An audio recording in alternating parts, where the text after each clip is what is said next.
ആപ്പിളിൻ്റെ iPhone 16 release ചെയ്തത് ഈ കഴിഞ്ഞ ദിവസമാണ്.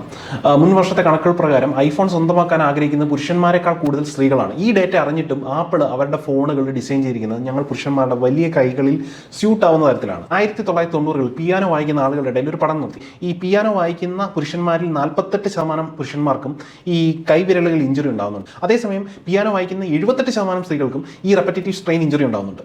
പിയാനോ വായിക്കുന്ന പുരുഷന്മാരും സ്ത്രീകളും ഒരേ സ്റ്റാൻഡേർഡ് പിയാനോ ആണ് ഉപയോഗിച്ചിരുന്നെങ്കിലും ഈ സ്റ്റാൻഡേർഡ് പിയാനോ ഡിസൈൻ ചെയ്തിരിക്കുന്നത് ഒരു ആവറേജ് പുരുഷന് വേണ്ടിയിട്ടായിരുന്നു. നമ്മുടെ സ്മാർട്ട് ഫോണിലും ഇതേപോലെയുള്ള RSI ഇഞ്ചുറീസ് ഉണ്ടാകാനുള്ള സാധ്യതയുണ്ട്. അതിനുള്ളൊരു ന്യായീകരണ സൊല്യൂഷൻ വോയിസ് അസിസ്റ്റൻസ് ആണ്. പക്ഷേ 2019 ഒരു ഡേറ്റ പ്രകാരം ഗൂഗിളിൻ്റെ സ്പീച്ച് റെക്കഗ്നീഷൻ കൂടുതലും ആക്യുറേറ്റ് ആയിട്ട് ഡിറ്റക്ട് ചെയ്യുന്നത് പുരുഷന്മാരുടെ വോയിസ് ആണ്. സ്ത്രീകളുടെ വോയിസിന് എന്തെങ്കിലും പ്രശ്നം ഉള്ളതുകൊണ്ടല്ല.